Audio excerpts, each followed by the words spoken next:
What's up, guys? I hope you are doing well. I am Veer. Welcome to Study Lover. जितनी शानदार coat है उससे कहीं ज्यादा शानदार ये आदमी है। इनका नाम है अब्राहम लिंकन। तो इनकी कोट है, इन्होंने बोला था एक बार, I walk slowly but I never walk backward. देखिए, लाइफ में भले ही चींटी की चाल पे चलो, भले ही कछुए की चाल पे चलो, पर लेकिन आगे ही बढ़ते रहना है, कभी भी पीछे मुड़ के नहीं जाना है। एक बार चलने से पहले एक रास्ता जहां से आपको लाइफ स्टार्ट करनी है, जो भी आपका गोल है लाइफ में, उसके बारे में सोचिए बैठ के अच्छे से। 1 महीना लीजिए, 2 महीना लीजिए, 3 महीने लीजिए, 4 महीने लीजिए, 6 महीने लीजिए, जितना टाइम लेना है ले लीजिए। बट एक बार रास्ते पे अगर आप चल पड़े हैं तो फिर पीछे मुड़ के नहीं देखना है। ठीक है। तो ये एक ऐसे इंसान है जो कि लाइफ में इतनी बार हारे हैं, इतनी बार हारे हैं कि हार हार कर भी इन ये कभी टूटे नहीं है। हार हार कर भी इन्होंने हमेशा आगे ही बढ़ते रहे हैं, तो इसलिए ये कोट इनके ऊपर बिल्कुल सेट बैठती है। अगर आपको इनके बारे में और जानना है तो इनकी ऑटोबायोग्राफी है जो कि लिखी गई है लॉर्ड चार्नवुड के द्वारा।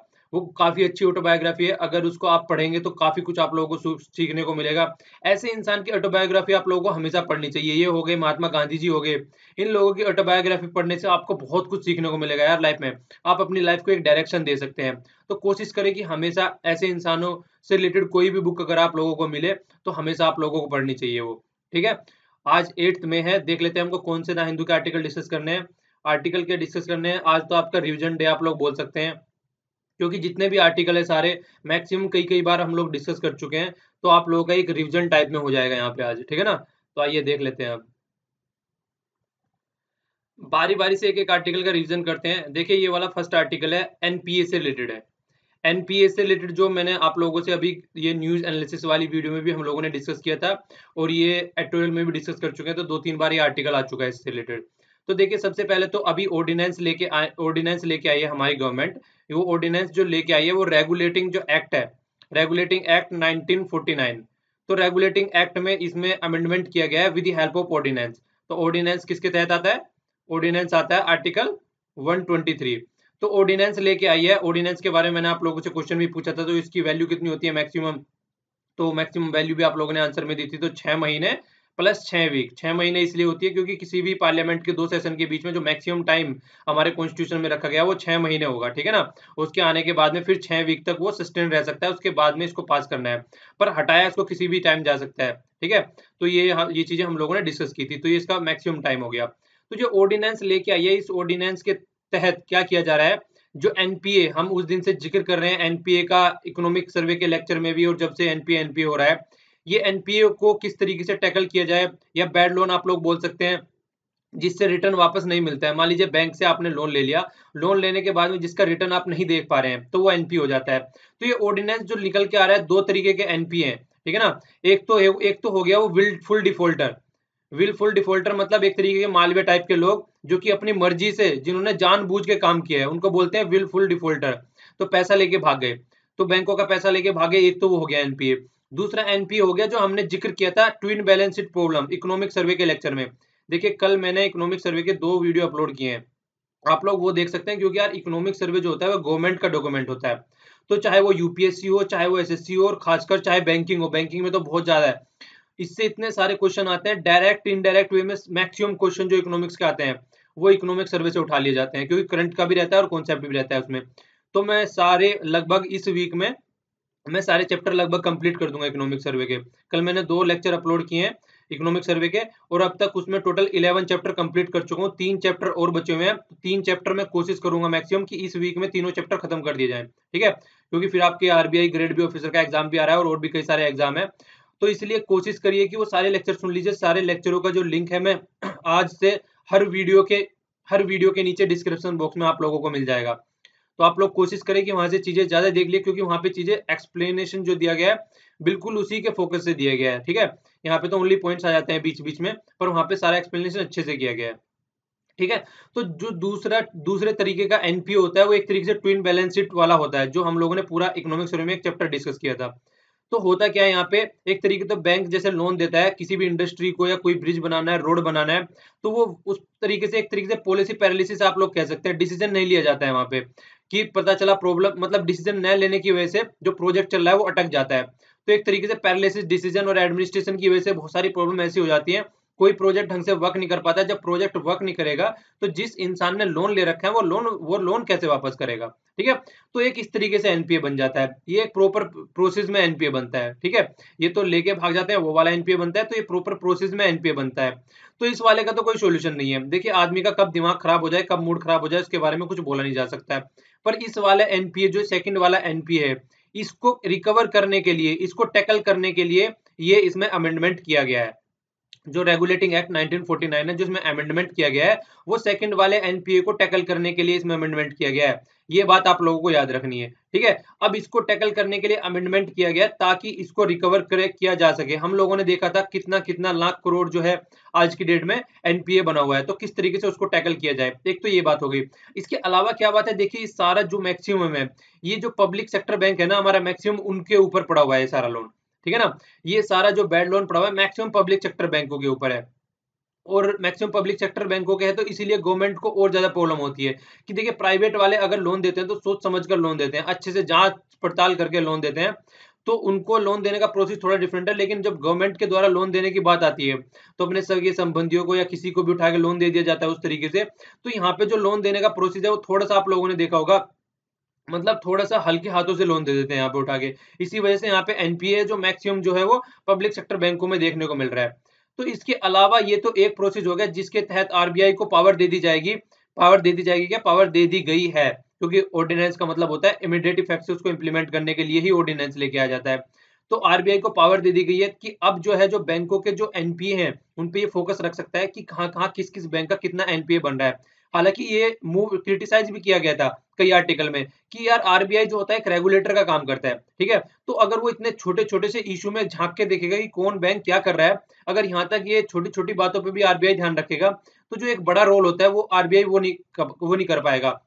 इसके लिए एक बात मैं एग्जांपल देता हूँ। मान लीजिए एक यूनिवर्सिटी है, कोई यूनिवर्सिटी का चांसलर है, ठीक है ना? यूनिवर्सिटी का चांसलर है और उस यूनिवर्सिटी में कोई एक माली है, ठीक है? माली जो कि पेड़-पौधों की देखभाल करता है, जो कि यूनिवर्सिटी में मतलब लगे रहता है कैंपस वगैरह में। तो अगर ये चांसलर आके देखे कि ये माली डेली आ रहा है या नहीं आ रहा है, किस पौधे को ये पानी दे रहा है और किस पौधे को पानी नहीं दे रहा है, तो जो इसके और भी इतने बड़े-बड़े काम है, उन पे कैसे फोकस कर पाएगा? तो एक आर्टिकल में हमने ये डिस्कस किया था कि क्रिटिसाइज़ किया गया था कि इतने अंदर आरबीआई को घुसने की ज़रूरत क्या है? एक बैंकों को ही ढंग से टैकल करके चले, बैंकों के ऊपर कुछ ऐसे स्ट्रिक्ट वो लगा दिया जाए कि इससे ज़्यादा एनपीए बढ़ेगा तो ये हो जाएगा, वो हो जाएगा। पर लेकिन ये एक मामूली पोज़ीशन नहीं रह गई है। एनपीए जो है वो इतना ज़्यादा बढ़ चुका है कि उसको टैकल करना ही करना पड़ेगा। तो इसीलिए ये एक निकल के लेके आए हैं, ऑर्डिनेंस लेके आए हैं जिससे कि आरबीआई को पावर दे दी जाए और आरबीआई इनके अंदर भी जाकर घुस के देख सके मतलब मंथ में कि क्या-क्या चल रहा है और किस तरीके से इसको टैकल किया जाए। इसके अलावा हम लोगों ने 2-3 बातें और डिस्कस करी थी। उसमें किस तरीके से नई-नई रेगुलेटिंग ऑथॉरिटी हमने पीएआरए के बारे में भी डिस्कस किया था कि वो भी नई बनाई जा रही है कि इस प्रॉब्लम को टैकल करने के लिए। ये सारी रिवीजन कर रहा हूँ ओनली, ये सारी बातें हम बहुत अच्छे से डिस्कस कर चुके हैं आर्टिकल में भी और इकोनॉमिक सर्वे में भी, ठीक है? इसके अलावा हमने इंद्रधनुष प्रोग्राम की बात करी थी। इंद्रधनुष एक तो मिशन इंद्रधनुष होता है, वो तो इम्यूनाइजेशन के लिए होता है, जहाँ पे डिजीज़ होती हैं वो इम्यूनाइजेशन का प्रोग्राम चलाया जाता है, हेल्थ से रिलेटेड होता है, वो एक अलग है। यहाँ पे जो वो हेल्थ से रिलेटेड है, जो यहाँ पे हम इंद्रधनुष की बात कर रहे हैं, ये कैपिटल प्रोवाइड कराने के लिए, बैंकों को पैसा प्रोवाइड कराने के लिए, जिससे कि आज की डेट में बैंकों के पास में पैसा नहीं था। हालाँकि डिमोनेटाइजेशन के बाद में पैसा आ गया है, पर लेकिन ये उससे पहले प्रोग्राम आ चुका था। तो तब बैंकों के पास में पैसा नहीं था, तो किस तरीके से बैंकों के पास में पैसा आए, ताकि देखिए अगर बैंकों के पास में अगर पैसा नहीं होगा तो जितने भी सारे इंफ्रास्ट्रक्चर के प्रोजेक्ट पड़े हुए हैं, अगर किसी भी कंपनी को कोई प्रोजेक्ट लगाना है तो मैक्सिमम क्या करते हैं, वो बैंकों से लोन लेते हैं। तो बैंकों से लोन तो तब लेंगे ना जब बैंकों के पास में पैसा ही नहीं होगा। अगर बैंकों के पास में पैसा नहीं होगा तो लोन कैसे प्रोवाइड कराएंगे, और लोन प्रोवाइड नहीं करा पाएंगे तो इंफ्रास्ट्रक्चर के प्रोजेक्ट कैसे चलेंगे। अगर इंफ्रास्ट्रक्चर के प्रोजेक्ट नहीं चलेंगे तो हमारी इकोनॉमी कैसे आगे बढ़ेगी। अगर हमारी इकोनॉमी आगे नहीं बढ़ेगी तो पर कैपिटा इनकम कैसे आगे बढ़ेगी। अगर पर कैपिटा इनकम आगे नहीं बढ़ेगी तो हमारा स्टैंडर्ड कैसे बढ़ेगा, लोगों का रहने का, खान पीन का स्टैंडर्ड कैसे बढ़ेगा। स्टैंडर्ड नहीं बढ़ेगा तो हेल्थ की फैसिलिटी है, जो एजुकेशन की फैसिलिटी वगैरह है, वो भी हम लोग अच्छे से नहीं दे पाएंगे। अगर हेल्थ और एजुकेशन की फैसिलिटी हम अच्छे से नहीं दे पाएंगे तो फिर क्या नहीं हो पाएगा। फिर जो हमारा ह्यूमन जो डेवलपमेंट है, जो ह्यूमन कैपिटल बोलते हैं, हम ह्यूमन कैपिटल नहीं बना पाएंगे। और जो जिस तरीके से हमारी कंट्री डेमोग्राफिक डिविडेंड पे चल रही है, डेमोग्राफिक डिविडेंड क्या होता है, एक ऐसी पॉपुलेशन जो कि एक बहुत ही यंग पॉपुलेशन है और जो बहुत ही एक ऐसी एज में है जो एक मतलब कमाई कर सकती है एक तरीके से। 15 से और 30 के बीच की आप एज की पॉपुलेशन बोल सकते हैं। इसमें हमारी मैक्सिमम पॉपुलेशन है, मैक्सिमम यंग जनरेशन है। और अगर आज की डेट में इनको ढंग से एम्प्लॉयमेंट नहीं दिया जाएगा, हमारी इकोनॉमी ढंग से वर्क नहीं करेगी, तो आने वाले 20 से 30 साल में जब ये पॉपुलेशन बूढ़ी हो जाएगी, जब ये ओल्ड पॉपुलेशन हो जाएगी, तो अगर ये इस टाइम पे नहीं कमाएंगे तो उस टाइम पे इकोनॉमी के ऊपर बर्डन बन जाएगा। और इतनी ह्यूज पॉपुलेशन अगर इकोनॉमी के ऊपर बर्डन बन जाएगी, तो आप लोग अंदाजा भी नहीं लगा सकते कि इकोनॉमी किस हालत में पहुंच जाएगी। ठीक है, तो ये सारी जो चीज होती है कनेक्टेड होती है एक दूसरे से। तो इन सारी चेन को सही करने के लिए इस तरीके के डिसीजन लिए जाते हैं कि किस तरीके से चीजों को ढंग से टैकल करके चला जाए। ये वाला नेक्स्ट आर्टिकल देखते हैं। इस वाले आर्टिकल में आप लोगों को, अगर आप पढ़ने बैठेंगे इसको, तो इसमें सारी चीजें इधर उधर घुमा रखी है, कहीं कुछ दे दिया है, कहीं कुछ दे दिया है। आर्टिकल में सारी चीजें इंक्लूड की गई है, पर लेकिन जो सारे पॉइंट्स है वो इधर उधर फेंक रखे हैं। कुछ कहीं बीच में कुछ जिक्र कर दिया, कहीं कुछ कर दिया। तो मैं क्या करता हूँ, सारे पॉइंट को एक जगह इकट्ठा करके एक प्रॉपर वे में आपको बिल्कुल एक, जहां से स्टार्ट हुई है कहानी वहां से स्टार्ट करूंगा और बिल्कुल एंड तक आप लोगों को लेके आऊंगा। ठीक है, तो इसको थोड़ा सा टाइम देते हैं अच्छे से। इस आर्टिकल में हालांकि फोकस ज्यादा तुर्की के ऊपर किया गया है, इंडिया और तुर्की के रिलेशन है, पर लेकिन मैक्सिमम फोकस तुर्की के ऊपर किया गया है।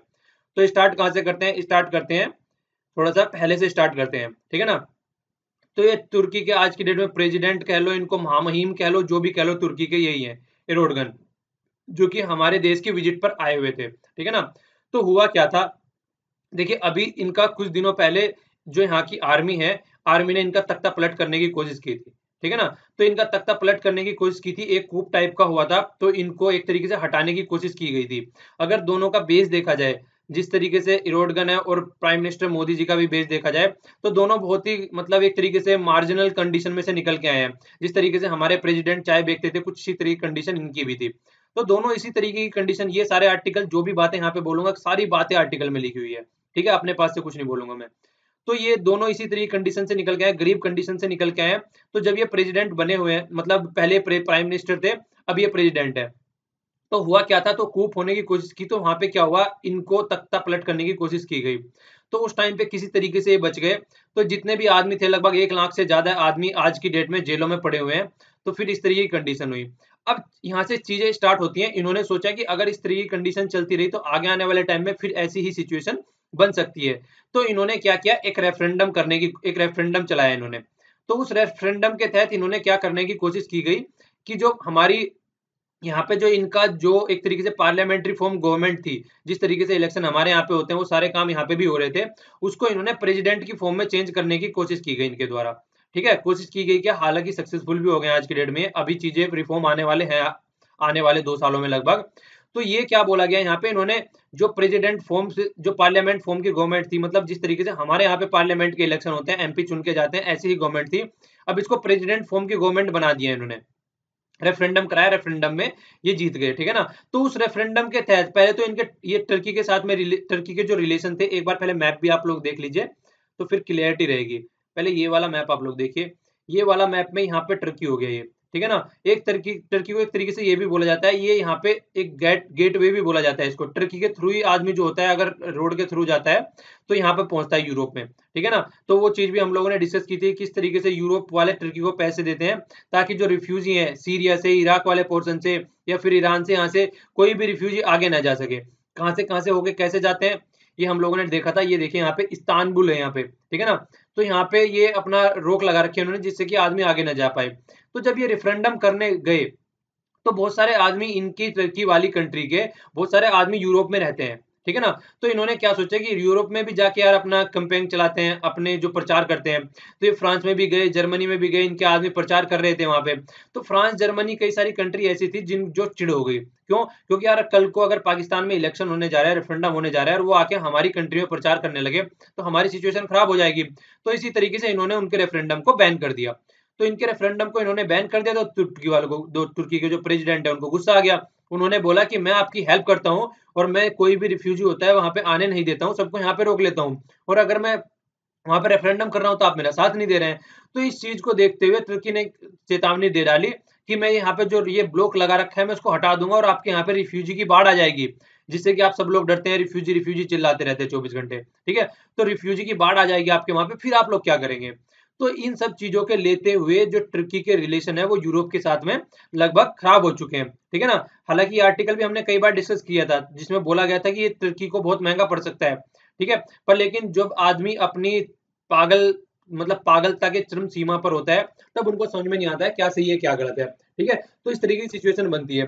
तो ये चीजें यहाँ पे इतनी हो ही रही थी, तो इतनी चीजें हो रही थी कि इनका रेफरेंडम वाला उसका रिजल्ट आया और रेफरेंडम में ये पास हो गए, मतलब इनका एग्जाम हुआ रेफरेंडम का और ये पास हो गए। और मैक्सिमम जो बड़ी बड़ी यहाँ पे सिटी हैं, जैसे अंकारा हो गया या अजमेर हो गया, ये इस तरीके की सिटी है, इन्होंने हालांकि अपोज में दिया, इनको वोट नहीं दिया था, इन्होंने अपोज में दिया था इनको, ठीक है ना।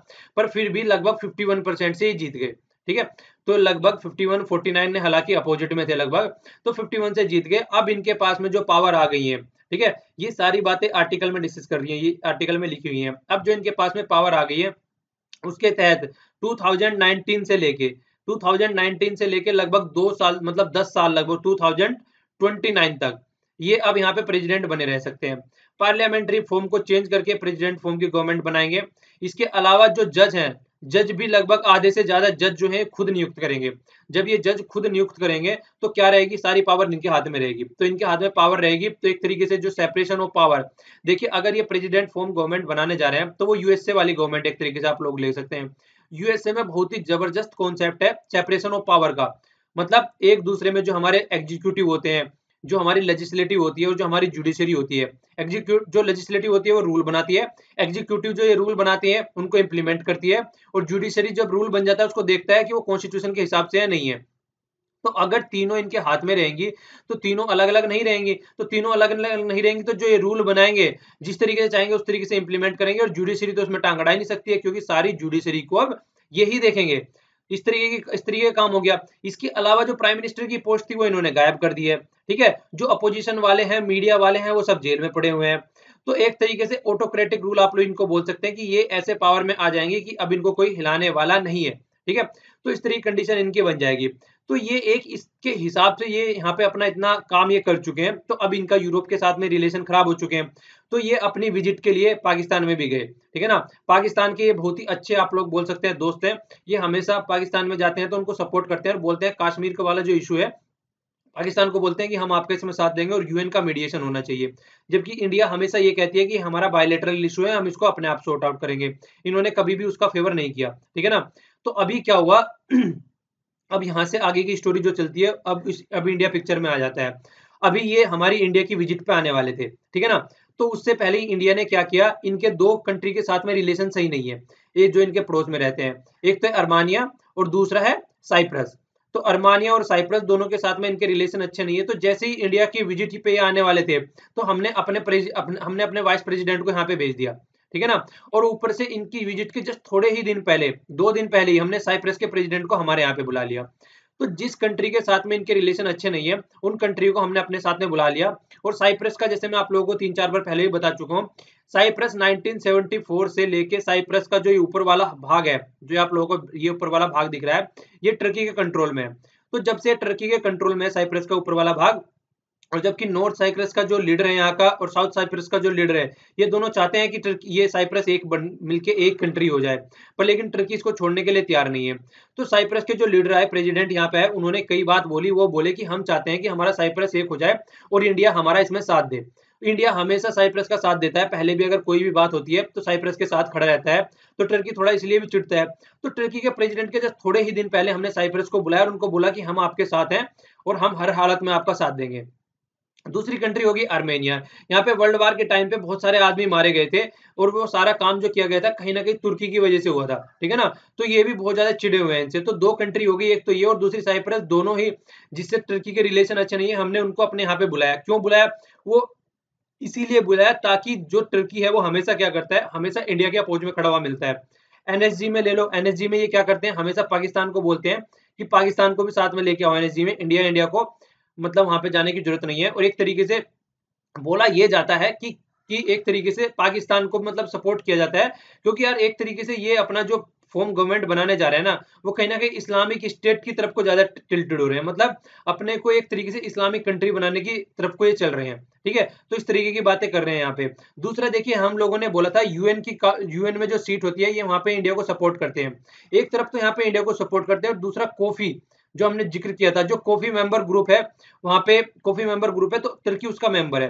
तो कोफी मेंबर ग्रुप क्या है? कोफी मेंबर ग्रुप एक ऐसा ग्रुप है जहां पे जो ग्रुप बनाया गया था वो यूएन में रिफॉर्म जो करने हैं, मतलब यूएन में जो सिक्योरिटी काउंसिल है, जहां यूएन में 5 मेंबर परमानेंट है और 10 मेंबर नॉन परमानेंट है। तो ये क्या बोल रहे थे, ये 5 मेंबर परमानेंट तो ऐसे ही ऐसे रहने दो, ये कोफी ग्रुप की बात बता रहा हूँ, पाकिस्तान भी इसका मेंबर है।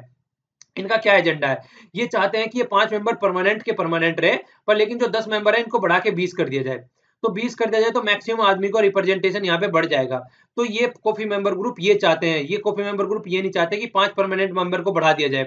ये coffee member group G4 country था। G4 में कौन था? G4 में यही था, जर्मनी था, ब्राजील था, इंडिया था और जापान था। तो G4 मेंबर ने क्या बोला था कि हम यूएन सिक्योरिटी काउंसिल के इन 5 मेंबर को बढ़ाना चाहते हैं। हमारे भी यहाँ पे होना चाहिए। अगर आप साउथ अमेरिका को देखें, साउथ अमेरिका को ढंग से देखें तो एक मिनट, साउथ अमेरिका को अगर ढंग से देखें, यहाँ पे एक भी मेंबर नहीं है उसमें, जो 5 मेंबर है, 5 लार्ज मेंबर है, उसमें एक भी मेंबर नहीं है साउथ अमेरिका का, और ना ही वहाँ पे कोई मेंबर है अफ्रीका का। तो ये चाहते हैं कि किसी न किसी तरीके से इनका भी मेंबर वहाँ पे आए, पर लेकिन जो जो कॉफी ग्रुप है वो इस तरीके की सिचुएशन चाहते ही नहीं है। तो इसीलिए जो ये इसका अपोज करते हैं, मतलब दोगली बात बोले हैं। एक तरफ तो बोल रहे हैं कि यूएन का मेंबर हम सपोर्ट करते हैं इंडिया को, और दूसरी साइड में सपोर्ट नहीं कर रहे हैं। और फिर तीसरा क्या करते हैं, ये हमारे कश्मीर वाले इशू पे बोलते हैं, कश्मीर वाले इशू पे जो मैंने अभी डिस्कस किया। तो इसीलिए हमने अर्मेनिया और साइप्रस के साथ में रिलेशन बोले कि इस तरीके से इनको सबक सिखवाने के लिए, अगर आप कश्मीर के इशू पे इस तरीके का टर्न लेंगे, जबकि आपको पता है कि हम बायलेटरल तरीके से इसको सोल्व करना चाहते हैं, यूएसए तक तो हमने बीच में आने नहीं दिया, तो आप तो किस खेत की मूली हैं। तो हम तो चाहते हैं कि कोई बीच में ना आए, हम अपने आप सॉर्ट आउट करें, और आप यहाँ पे उंगली कर रहे हैं आके। तो अगर आप हमारे यहाँ पे एक बार उंगली करेंगे तो हम आपकी वहां पे 2 बार उंगली कर देंगे, एक साइड में अर्मेनिया और दूसरी साइड में साइप्रस। तो हम आपको 2 तरीके से टैकल करेंगे, ठीक है। और दूसरी बात क्या हो गई, अब देखिए आज की डेट में यूरोप के साथ में इनके रिलेशन खराब हो गए हैं। तो यूरोप के साथ में रिलेशन खराब हो गए तो ट्रेड इनका बढ़ाने की बात क्या हो गई, ट्रेड बढ़ाएंगे एशिया के साथ में। अगर एशिया के साथ में ट्रेड बढ़ाएंगे तो इंडिया के साथ में 6 बिलियन ट्रेड है इनका। तो आगे आने वाले टाइम में इन्होंने बोला है इसको 10, कम से कम 10 बिलियन तक तो बढ़ाना ही बढ़ाना है, 10 या 20 बिलियन जितना बढ़ाएंगे तो उसको बढ़ाना ही बढ़ाना है। तो ये यहाँ पे आर्टिकल के एंड में सजेशन दे रहे हैं कि देखिए आपको अभी थोड़ा शांत रहना चाहिए, मतलब इंडिया को बोल रहे हैं अगर तुर्की के साथ में रिलेशन अच्छे करने हैं तो थोड़ा शांत रहना चाहिए। क्यों? क्योंकि यहाँ पे अभी रेफरेंडम हुआ है, तो इतनी ज्यादा खलबली मची है, इनकी समझ में अभी ये नहीं आ रहा है प्रेसिडेंट की कि इनको करना क्या चाहिए और क्या नहीं करना चाहिए। तो इसलिए अभी 2 साल तो इनको अभी यही लग जाएंगे, 2019 में यहाँ पे इलेक्शन होने वाले हैं एक तरीके से, और उसके बाद में फिर ये 2 साल तक आगे आने वाले टर्म तक भी यही बने रहेंगे यहाँ पे, ठीक है। जो टेन्योर होने वाला खत्म होने वाला, तो इनको इंडिया को ये सजेशन दिया गया आर्टिकल लिखने वाले ने कि लगभग 2019 तक तो आप वेट करो, उसके बाद में जब इनका दिमाग थोड़ा शांत हो जाए उसके बाद में आप रिलेशन को थोड़ा देखना, थोड़ा सही करने की कोशिश करना। अभी सही टाइम नहीं है, सही टाइम नहीं है स्टेप्स लेने का और रिलेशन सही करने का इनके साथ में। तो इस तरीके की बातें आर्टिकल में बोली गई है कि इसके अभी इनको थोड़ा टाइम दो, इनको अभी सोचने समझने की पावर दो। अभी इनकी सोचने समझने की पावर खत्म हो चुकी है, क्योंकि इनकी चारों तरफ से टेंशन है और ये सोच रहे हैं किस तरीके से टेंशन को सॉर्ट आउट किया जाए। इसके बीच में एक यूरोपियन यूनियन वाला और फंडा था। यूरोपियन यूनियन के बारे में ये बोला गया था कि ये पहले तुर्की जो था यूरोपियन यूनियन का मेंबर बनना चाहता था, पर जब से यूके बाहर निकला है तब से लेकर यूके ने रेफरेंडम किया, तब से इससे बाद में इन्होंने उसके यूरोपियन यूनियन का मेंबर बनने की भी इच्छा छोड़ दी है। ये बोलते हैं कि हमको बनना ही नहीं है ऐसे ग्रुप का मेंबर। तो ये अब ऐसी ऐसी बातें बोलने लगे, तो बिल्कुल यूरोप के साथ में इनके रिलेशन आप लोग बोल सकते हैं कि बहुत ही गलत तरीके से हो गए। और दूसरी साइड में ट्रम्प जो है, ट्रम्प जो चुन के आ रहे हैं उनका भी फंडा थोड़ा सा जिक्र किया गया है। ट्रम्प ने इनको कॉन्ग्रेचुलेट किया जब रेफरेंडम में जीते, और इनको इन्वाइट भी किया कि हमारे यहाँ पे आइए। टर्की देखिए एक ऐसा कंट्री है जहाँ पे इसके बेस भी रहते हैं यूएसए के, ठीक है। तो जिस तरीके से अगर कहीं पे टैकल करना होता है चीजें, अगर सीरिया वाले एरिया में कुछ बातें टैकल करनी है, तो यहाँ पे जो बेस रहते हैं उनके बेस का हेल्प लेके, ये देखिए यहाँ सीरिया के साथ में, ठीक है ना। तो यहाँ से बेस का हेल्प लेके चीजों को सेटल किया जा सकता है। और एक कुर्द वाला इशू भी मैं आप लोगों को बता देता हूँ, हालांकि पहले भी बता चुका हूँ। देखिए कुर्द, कुर्द आप लोग बोल सकते हैं, कुर्दिस्तान इनको बोल सकते हैं। ये एक अपनी कंट्री अलग बनाने की कोशिश कर रहे हैं, जिसमें से कुछ पार्ट तुर्की का लेते हैं, कुछ पार्ट सीरिया का लेते हैं, कुछ पार्ट इराक का लेते हैं। तो इस तरीके से कुर्दिस्तान बनाने की बात कर रहे हैं, ठीक है ना। तो कुर्दिस्तान जो बनाने की बात की जा रही है, तो ये एक तरीके से तुर्की के लिए बहुत ही, मतलब आप लोग बोल सकते हैं कि बुरी बुरी चीज है इसके लिए। अगर ये कुर्दिस्तान बन जाता है तो तुर्की का पार्ट कट जाएगा, और ये सारे रिबेलियन है जो कि इस वाले रीजन में कहीं ना कहीं बुरी कंडीशन बनाए हुए हैं। तो ये भी एक पोर्शन रहता है जिसकी वजह से तुर्की चाहता है कि वो एक ऐसा स्ट्रॉन्ग लीडर है कि जो कुछ भी अगर डिसीजन लेने हो उसको जल्दी से जल्दी डिसीजन ले, और कुछ भी अगर उसके साथ में कोई प्रॉब्लम हो रही है उनको जल्दी से जल्दी सॉर्ट आउट करे। वरना अगर जिस तरीके की पार्लियामेंट्री फॉर्म में रहती है, डिसीजन लेट होता है, ऐसी चीजें होती हैं, तो कल को कुर्दिस्तान वाले सर पे आके बैठ जाएंगे और पार्ट काट के ले जाएंगे। तो इसलिए भी थोड़ा कट्टरपंथी में ये आ गए हैं कि चीजों को सॉर्ट आउट करना है और अपनी कंट्री को बचाए रखना है। ठीक है, तो ये भी बात यहाँ पे हल्की सी आर्टिकल में जिक्र की गई है। जो भी स्टूडेंट, जो भी बंदा, जो भी गाय ये आर्टिकल डेली मतलब डेली न्यूज़पेपर को एनालिसिस को सुन रहा है, उनको ये चीजें बहुत अच्छे से समझ में आ रही है मैं यहाँ पे क्या डिस्कस कर रहा हूँ। ठीक है, हालांकि मैंने कोशिश यही की है कि अगर कोई नया बंदा भी आ रहा है, कोई नया भी ऐड हो रहा है, वो भी सुन रहा है, तो वो भी आराम से चीजों को समझ पाए। ठीक है ना, तो ये सारी बातें बहुत बार हम लोग डिस्कस कर चुके हैं, पीछे बहुत बार चीजों को बता चुका हूँ इन सब चीजों को। ठीक है, तो अभी जो नेक्स्ट आर्टिकल है वो भी है, 2-3 दिनों से हम डिस्कस कर चुके हैं, ये साउथ एशिया सैटेलाइट के बारे में जिक्र किया गया है। अभी इसको भी देख लीजिए एक बार। देखिए ये जो सार्क है उसमें ये कंट्री है, अफगानिस्तान हो गया, पाकिस्तान हो गया, नेपाल हो गया, इंडिया हो गया, भूटान हो गया, बांग्लादेश हो गया, श्रीलंका हो गया और मालदीव हो गया। तो टोटल यहाँ पे 8 कंट्री है। ठीक है, तो 2014 में हमारे जो प्राइम मिनिस्टर है नरेंद्र मोदी जी, उन्होंने क्या बोला, हमारे इसरो को बोला कि एक ऐसा सैटेलाइट बनाओ जो कि हमारा पूरे सार्क रीजन को एक कंबाइन करके रखे। ठीक है, तो वो सैटेलाइट बनाने की बात 2014 में हमने स्टार्ट करी। तो वो सैटेलाइट लॉन्च किया गया है अभी 5 तारीख को। तो 5 तारीख को जो लॉन्च किया गया उसमें से पाकिस्तान ने अपने हाथ खींच लिए, उन्होंने बोला हमको इसका पार्ट नहीं नहीं बनना है, और सारी कंट्री उसका पार्ट बनने के लिए तैयार है। अफगानिस्तान ने भी हामी भर रखी है कि हाँ मुझे भी इसका पार्ट बनना है। तो 7 की 7 कंट्री जो है आज की डेट में इसका पार्ट बनने के लिए तैयार है, जो सार्क सैटेलाइट है। तो ये जो सैटेलाइट है, जो सैटेलाइट है जिसको जीएसटी 9 भी बोला गया है। ठीक है ना, जीएसटी बोल रहे हैं जीएसटी नाम याद आ रहा है, जीएसटी जीएसटी नहीं है, जी सेट है ये। ठीक है ना, तो जी सेट जो 9 सैटेलाइट है जिसके बारे में जिक्र की जा रही है, जिसको एक मतलब जिसको सार्क सैटेलाइट बोला गया था, लेकिन अब सार्क तो बोला नहीं जाएगा, इसको साउथ एशिया सैटेलाइट बोला जाएगा। तो यहाँ पे आर्टिकल में सार्क की जगह इन्होंने वर्ड भी यूज किया, वो मुझे काफी अच्छा लगा कि यहाँ पे सार्क -1 कर दिया जाए इसको। ठीक है ना, तो इसको साउथ एशिया जो हम बोल रहे थे, इसको सार्क -1 कर दिया जाए। ठीक है, तो ये भी इसका सैटेलाइट का नाम दे सकते हैं, क्योंकि अफगानिस्तान नहीं है इसमें। तो इस तरीके से हम P5+1 नहीं कर देते हैं, परमानेंट 5+1+1 जर्मनी के लिए यूज कर लेते हैं हम। इसी तरीके से यहाँ पे इसको -1 हम लोग यूज कर सकते हैं। इससे सार्क का नाम भी जुड़ा रहेगा और -1 भी हो जाएगा। नाम अच्छा लगा, हालांकि चलिए वो तो बात की बात है, यूज करेंगे या नहीं करेंगे। तो इससे कनेक्टिविटी बढ़ाने की बात चल रही है, जो सारे एरिया में उससे को एक अच्छी खासी कनेक्टिविटी देखने को मिलेगी यहाँ पे। अब इस सैटेलाइट के थोड़ा यूज देख लेते हैं, ये फायदा कहाँ पहुंचाने वाला है। टेलीमेडिसिन से रिलेटेड, अगर किसी आदमी को देखना है, मान लीजिए दिल्ली में कोई आदमी बैठा है, डॉक्टर दिल्ली में बैठा है और उसको अफगानिस्तान में किसी आदमी को देखना है, तो कॉन्फ्रेंसिंग के जरिए उसको देखा जाएगा। उसी तरीके से मेडिसिन प्रोवाइड कराई जाएगी। ई एजुकेशन के फील्ड में, वेदर फोरकास्टिंग के फील्ड में, अगर कहीं पे जिस तरीके से साइक्लोन वगैरह आते हैं, कितनी बारिश होगी, वो सब चीजें, या फिर एक तरीके से मतलब कहाँ पे पानी ज्यादा पाया जाता है, कहाँ पे ऑयल वगैरह पाया जाता है, वो भी सब चीजें देखने के लिए, रिमोट सेंसिंग के लिए। तो ये काफी यूज है जो इसका यूज किया जाएगा सैटेलाइट का। इसके अलावा देखिए क्या जिक्र किया गया है, इसके अलावा ये जिक्र किया गया कि आज की डेट में कई सारी कंट्री ऐसी हैं जो कि जिसको चाइना जो है फायदा पहुंचा रही है, मतलब सैटेलाइट लॉन्च करने में। पाकिस्तान का भी सैटेलाइट लॉन्च करवा चुकी है चाइना। इसी तरीके से बांग्लादेश का जो सैटेलाइट लॉन्च करवा चुकी है यूरोपियन यूनियन। तो इसी तरीके से कंट्री भी अलग अलग अपना एरिया में बढ़ रही है। और जिस तरीके से देखिए ये यहाँ पे थोड़ा सा जिक्र इसका भी किया गया है, वन रोड वन बेल्ट का, जिसका इंडिया पार्ट नहीं है। इंडिया पार्ट क्यों नहीं है, वो इसलिए पार्ट नहीं है क्योंकि इसका जो पाकिस्तान का जो चाइना पाकिस्तान इकोनॉमिक कॉरिडोर होके जाता है, वो इंडिया के पाक ऑक्युपाइड वाले एरिया से होके जाता है, जो ये इंडिया वाला एरिया है। तो इसीलिए ये मानते हैं कि ये जो वन बेल्ट वन रोड का पार्ट है ये, तो ये इसको कनेक्ट मानते हैं। तो इसीलिए इंडिया इसका पार्ट नहीं बनना चाहता है, और पार्ट भी नहीं बनना चाहता है। और अभी 14 और 15 मई को अभी मीटिंग होने वाली है इससे रिलेटेड ही, कि कौन कौन इसका मेंबर है और किस तरीके से इसको चीजों को आगे फॉरवर्ड लेके चलना है। इसमें इंडिया पार्टिसिपेट नहीं करने जा रहा है। चाइना ने बोला है कि इंडिया की चेयर खाली है, जब चाहे इंडिया आ सकता है। अगर इंडिया नहीं आएगा तो वो अपने ही रीजन में सेग्रीगेट हो जाएगा। क्यों? क्योंकि देखिए इस वाली जो वन बेल्ट वन रोड में है, इंडिया के सारे मेंबर जो सार्क में जो सारी कंट्री है, वो वन बेल्ट वन रोड का भी पार्ट है। तो अगर इंडिया उसका पार्ट नहीं बनना है तो कहीं ना कहीं इंडिया सेग्रीगेट हो जाएगा। और रही सैटेलाइट की बात, तो जितनी भी कंट्री है, पाकिस्तान का हेल्प कर रही है, अफगानिस्तान का भी हेल्प कर रही है, बांग्लादेश का हेल्प यूरोपियन यूनियन कर रही है, भूटान और ये नेपाल नेपाल और भूटान और श्रीलंका को अभी जो सैटेलाइट वगैरह लॉन्च करना है, उसमें चाइना अभी उसका हाथ हाथ बटाने जा रहा है। तो चाइना देखिए एक तरीके से कहीं ना कहीं टैकल करने की कोशिश कर रहा है इंडिया को हर एक एरिया में। ठीक है, तो ये बात सोचने वाली है इंडिया को, किस तरीके से इन चीजों को टैकल करके चलना चाहिए। ये हालांकि एक अच्छा अच्छा रिजल्ट है जो कि हमारा जी सेट हम लोगों ने लॉन्च किया, जी सेट 9, वो एक अच्छा रिलेशन बनाने की कोशिश करेगा। पर इंडिया को अलग तरीके से और सोचना चाहिए, क्योंकि चाइना है बड़े एग्रेसिव वे में, और एग्रेसिव वे में आगे बढ़ रहा है, खासकर इंडियन ओशन में। तो इंडिया को इन सब चीजों पे भी ध्यान रखना चाहिए।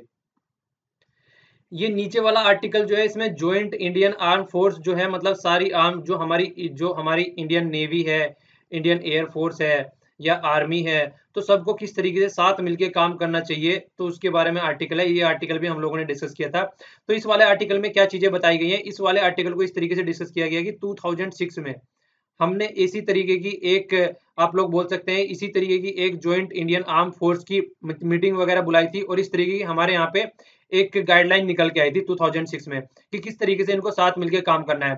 अब अप्रैल 2017 में भी एक इसी तरीके का गाइडलाइन निकल के आई है कि इनको किस तरीके से एक साथ लेके चलना है। यहाँ पे भी हमने जो सर्जिकल स्ट्राइक की थी पाकिस्तान में, उसके बारे में जिक्र किया गया है कि इसका ओपन यहाँ पे भी रखा गया था, ऑप्शन ओपन, और यहाँ पे भी इसका ऑप्शन ओपन रखा गया है सर्जिकल स्ट्राइक का। सर्जिकल स्ट्राइक एक तो हमने यहाँ पे की और दूसरी हमने म्यांमार में की थी। आप लोगों को याद होगा जब हमारे नॉर्थ ईस्ट वाले एरिया में काफी खलबली मची हुई थी और हमारे कई सारे सैनिक मार दिए गए थे, तो हमारी आर्मी ने जाके म्यांमार वाले एरिया में भी सर्जिकल स्ट्राइक की थी। तो लास्ट ईयर हमने 2 जगह सर्जिकल स्ट्राइक की, तो जो सर्जिकल स्ट्राइक का ऑप्शन है वो यहाँ पे ओपन रखा गया है। जो दूसरी भी डॉक्ट्राइन अभी निकल के आई है related to joint arm force, जिसमें सबको मिलकर काम करना है, ठीक है। तो इसमें देखिए कई सारी बातों का जिक्र किया गया है। एक किया गया है यहाँ पे न्यूक्लियर पावर का। इंडिया आज की डेट में न्यूक्लियर पावर है, पर हमारा कॉन्सेप्ट जो है वो है नो फर्स्ट यूज। हमको नो फर्स्ट यूज वाली बात बोली गई है कि हम कभी भी किसी के ऊपर पहले यूज नहीं करेंगे। खासकर किसके ऊपर नहीं करेंगे, उनके ऊपर तो कभी भी हम यूज नहीं करेंगे जिनके पास में न्यूक्लियर वेपन नहीं है। और जिनके पास न्यूक्लियर वेपन है उनके पास भी तब करेंगे जब वो हमारे ऊपर अगर कोई आक्रमण करते हैं तो रिटेलिएटरी मोड में हम उनके ऊपर आक्रमण करेंगे। तो इस तरीके की जिक्र यहाँ पे किया गया है। देखिए इसके बारे में हमने कई बार पहले भी जिक्र कर चुके हैं यहाँ पे। अगर ये एक तरीके से न्यूक्लियर वेपन बनाते क्यों है, बनाते इसलिए हैं ताकि देखिए जैसे अगर आपके पड़ोस में हम मतलब पड़ोस में ही कोई आदमी रहता है, अगर उसके पास में मान लीजिए AK-47 है, ठीक है, तो हम लोगों को पता रहेगा कि यार इसके साथ में कुछ भी चक-चक नहीं, पक-पक नहीं करनी है। बंदे के पास में AK-47 है, कल को हम कुछ बोलेंगे तो ये भी कम नहीं है किसी भी तरीके से। तो एक तरीके से इसको बोलते हैं डिटरेंस क्रिएट करना, डरा के रखना। सामने वाले के पास में अगर न्यूक्लियर वेपन है तो हमारे पास में भी न्यूक्लियर वेपन है। आप लोग छोड़ेंगे तो हम भी बर्बाद करके ही छोड़ेंगे। तो डिटरेंस क्रिएट करने के लिए पॉलिसी इंप्लीमेंट की गई है, पर लेकिन हमारी पॉलिसी हमेशा ये रहती है कि उनके अपोजिट में कभी भी यूज नहीं करनी है जिनके पास में न्यूक्लियर वेपन नहीं है। हालांकि एक आर्टिकल में ये जो आगे बताने जा रहा हूँ, इस आर्टिकल में तो ज्यादा चीजें नहीं है, कई सारी चीजें एक्स्ट्रा बताता हूँ यहाँ पे, जो कि हमने लास्ट आर्टिकल में डिस्कस की थी। वहां पे ये बोला गया था कि जो हमारी नो फर्स्ट पॉलिसी यूज है, हमारे जो उस टाइम पे मनोहर पारिकर जी थे जो डिफेंस मिनिस्टर थे, उन्होंने भी यहाँ तक बातें बोली थी कि नो फर्स्ट यूज, हम ऐसा नहीं है कि हम नो फर्स्ट यूज पे अड़े रहेंगे। अगर कभी मौका मिला और हमारे हमको ज्यादा नेशनल सिक्योरिटी, नेशनल थ्रेट से कोई रिलेटेड लगा और या हमको ऐसा लगा कि बहुत ज्यादा ग्रेव कंडीशन हो गई है, तो हम नो फर्स्ट यूज वाली पॉलिसी पे ऐसा नहीं है हम टिके रहेंगे। हम इसको तोड़ भी सकते हैं अगर हमको ऐसा लगेगा कि हमारी जो सिचुएशन है वो मतलब बहुत ही ज्यादा गलत कंडीशन में पहुंच गई, हमारी सिक्योरिटी को थ्रेट पहुंच गया, नेशनल सिक्योरिटी को, तो हम इसको पहले भी यूज कर सकते हैं। तो उस टाइम पे भी ये कई सारे आर्टिकल आए थे, हमने डिस्कस किए थे कि क्या ये नो फर्स्ट यूज वाली पॉलिसी सही है। मान लीजिए किसी ने हमारे ऊपर एक साथ 2 न्यूक्लियर पावर अटैक कर दिया, ठीक है, तो हम इस कंडीशन में रहेंगे, फिर रिटेलिएट करने का क्या फायदा, हम ऑलरेडी बर्बाद हो चुके हैं वहां पे।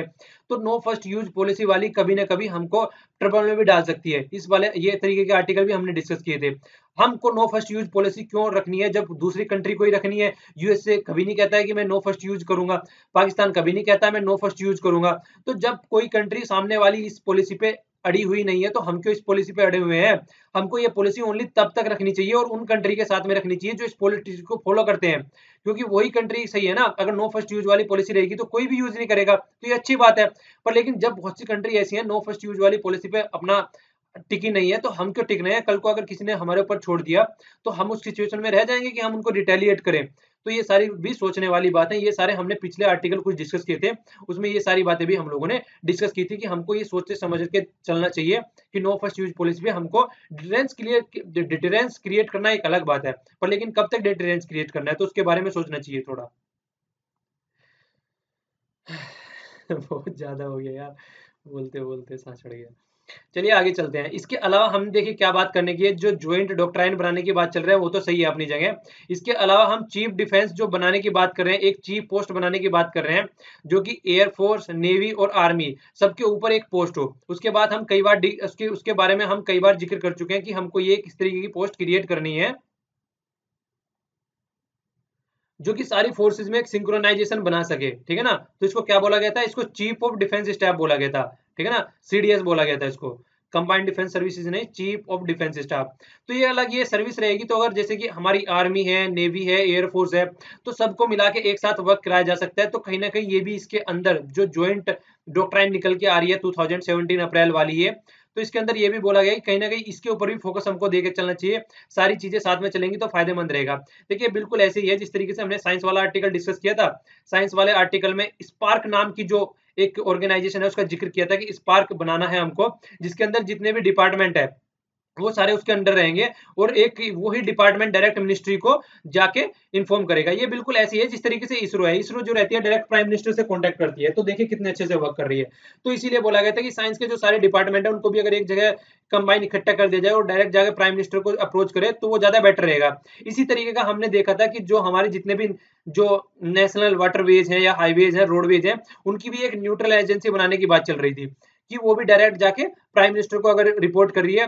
तो इस तरीके की एजेंसी बनाने की बात हमारे यहाँ पे चल रही है। चीफ ऑफ डिफेंस स्टाफ हो गया, या फिर स्पार्क हो गया, या फिर इससे रिलेटेड हो गया ये जो हमारे वाटरवेज नेशनल हाईवेज हैं। तो ये कई बार जिक्र कर चुके हैं। तो इसी बात पे भी हम कई बार बोल चुके हैं कि एक इंटीग्रेट जो अप्रोच लेके चलेंगे वो तभी लेके चलेंगे अगर सबके ऊपर एक यूनिक डिफेंस स्टाफ हो, जिसके मतलब एक सारे उसको रिपोर्ट करते हैं। तो डायरेक्ट अब अलग अलग एयरफोर्स, आर्मी और नेवी से कांटेक्ट ना करके डायरेक्ट जो हमारी मिनिस्ट्री है वो डायरेक्ट इससे कांटेक्ट करेगी, सीडीएस से। तो इसके बारे में भी कई बार जिक्र किया गया। हालांकि जब हमारे जो नए आर्मी चीफ है जब वो चुन के आए तो वो एक आदमी को सुपरसीड करके चुन के आए थे, तो जो वो बच गए थे उनके बारे में भी ये बोला गया था कि इनको सीडीएस जो हम बनाने जा रहे हैं उसका चीफ बनाने की बात चल रही है, इसलिए उनको साइड में रखा गया है।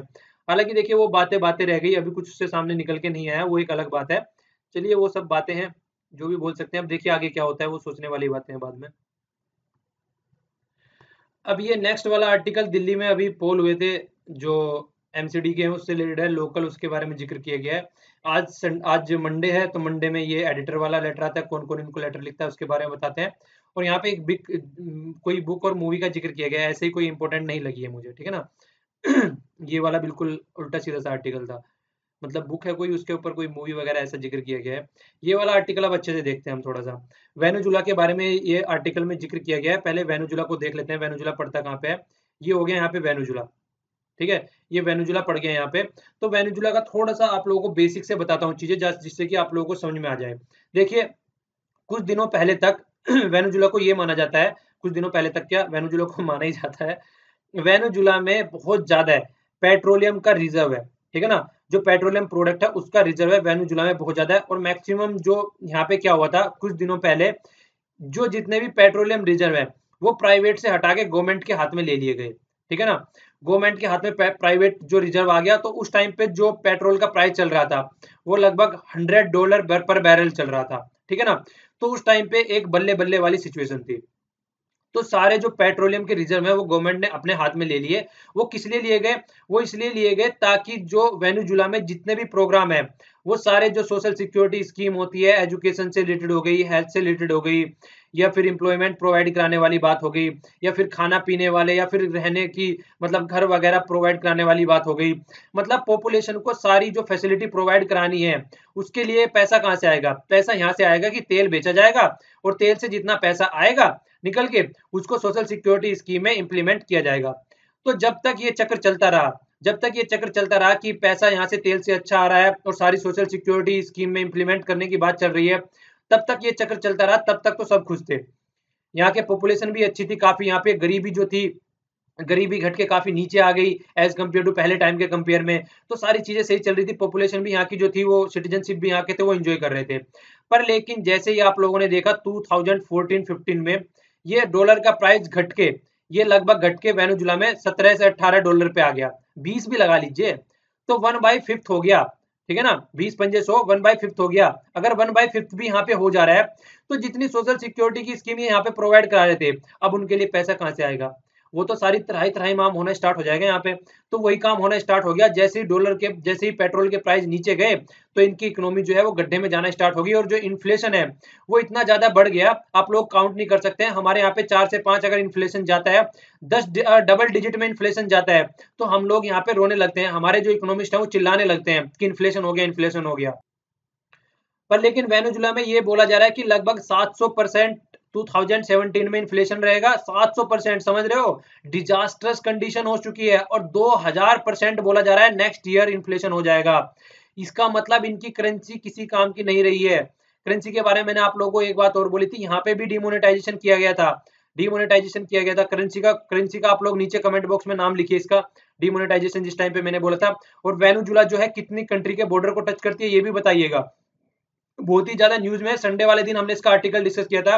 आज तक का सबसे ज्यादा जो लोग गलियों में आए हैं वो वेनेजुला में आ गए हैं, इससे ज्यादा लोग गलियों में कभी नहीं आए, वेनेजुला में सब गलियों में खड़े हुए हैं। हमने बोला था इसको मतलब मास रिवॉल्यूशन बोला था एक तरीके से, जब उस दिन हमने संडे में आर्टिकल डिस्कस किया था। तो ये इतनी ज्यादा कंडीशन खराब हो चुकी है। इन्फ्लेशन का मतलब क्या होता है, इन्फ्लेशन का मतलब हम लोगों ने देखा था प्राइस राइज हो जाता है, बहुत ज्यादा प्राइस राइज हो जाता है तो कंडीशन खराब हो जाती है उस वाले एरिया में। तो किस तरीके से उसको टैकल किया जाए, तो वो वाली बातें यहाँ पे निकल के आती है। आगे आने वाले टाइम में अगर पेट्रोल का अगर देखिए वो जो यहाँ पे प्राइस रिवाइव होता है तो चीजें समझ में आती है, चीजें कुछ हद तक सही हो सकती हैं। अगर रिवाइव नहीं होता है तो कैसे टैकल किया जाएगा इसको, तो ये सोचने वाली बात होती है यहाँ पे, ठीक है। तो यही देखा जा रहा है कि किस तरीके से इसको टैकल करके चला जाए, किस तरीके से कंडीशन को सही किया जाए। तो जो राइटर है वो ये बोल रहे हैं, जो ये चक्र है ये चक्र तो सही हो सकता है, अभी टाइम है, पर लेकिन अगर कुछ टाइम और ऐसा चलता रहा तो महामारी मच जाएगी वहां पे और कंडीशन बहुत ज्यादा खराब हो जाएगी। लोगों को खाने के लिए लाले पड़ रहे हैं, पीने के लिए लाले पड़ रहे हैं, और मतलब एक तरीके से रहने की तो बात ही छोड़ दीजिए, तो एक स्टैंडर्ड वाली लाइफ की तो बात ही छोड़ दीजिए, तो करेंसी बिल्कुल खराब हो चुकी है वहां पे। खुद सोचिए यार, 700% इन्फ्लेशन, समझ रहे हैं, 10 डबल डिजिट में यहाँ पे जाता है तो रोना बढ़ जाता है कि प्राइस बढ़ गया, ये हो गया, वो हो गया, मार दिया और लूट लिया, ये हो जाता है। 700% का मतलब तो बिल्कुल कहानी कहानी डिजास्टर कंडीशन में पहुंच चुकी है। तो इसको थोड़ा तो अगर पेट्रोल का रिवाइव होगा तो उससे थोड़ा पेट्रोल का रिवाइव होने से मतलब पेट्रोलियम प्रोडक्ट के प्राइस रिवाइव होने से कुछ फायदा होगा, और कुछ इनको स्टेप्स लेने चाहिए, एडमिनिस्ट्रेटिव स्टेप्स लेने चाहिए ढंग से। अगर प्रोटेस्ट जनता इनके खिलाफ में करिए तो इनको छोड़ देना चाहिए, ये छोड़ने के लिए भी तैयार नहीं है अपनी पोस्ट। जो प्रेसिडेंट है आगे, प्रेसिडेंट का नाम भी कमेंट बॉक्स में लिखिए जो अब आज की डेट में यहाँ पे है, ठीक है ना। और साइप्रस की करेंसी और कैपिटल तो मैंने यहाँ पे दे दी है, पहले से ही बता रखी है। टर्की की करेंसी और कैपिटल भी आप लोगों को कमेंट बॉक्स में बतानी है, ओके। तो ये कई सारी चीजें हो गई, तो आज के लिए इतना ही। जो आर्टिकल में जो डिस्कशन था आज के लिए आप लोगों का रिविजन काइंड ऑफ लेक्चर हो गया है कंप्लीट। नोट्स तो इसके है नहीं यार, देखिए सारी चीजें वही है पुरानी जो हम लोग पहले डिस्कस कर चुके हैं। अब सेकंड लेक्चर में मिलते हैं, और देखिए मैं कोशिश करता हूँ जल्दी से जल्दी इकोनॉमिक सर्वे भी आप लोगों को खत्म करता हूँ, तो उसके नीचे डिस्क्रिप्शन बॉक्स में उसका लिंक मिल जाएगा। आप लोगों को बस आप लोग देखिए जो सीख लेते हैं यहाँ से लोगों को पढ़ा दीजिए, इसके अलावा कुछ नहीं चाहिए। और कई सारे कमेंट आ रहे थे, मैं कई सारे कमेंट डिस्क्रिप्शन जो कमेंट थे फेसबुक पे बहुत सारे कमेंट आए हुए हैं, उसके बारे में भी कई जिक्र करूंगा मैं, हो सकता है कल जिक्र करूं। एक चीज सोच रहा हूँ मैं एक वीडियो बनाने की उसके ऊपर, उससे रिलेटेड उसके बारे में बाद में जिक्र करता हूँ आप लोगों से कि क्या करना चाहिए क्या नहीं करना चाहिए, ठीक है। अभी आप इंजॉय कीजिए थोड़ा, और चीजों को पसंद आ रहा है तो लाइक कीजिए, नहीं पसंद आ रहा है तो डिसलाइक कीजिए, मुझे पता चलता रहे कि कहाँ का क्या क्या चीजें होनी है, ठीक है ना। तो आज के लिए इतना ही, thanks a lot for listening, second video में मिलते हैं, ओके। जय हिंद।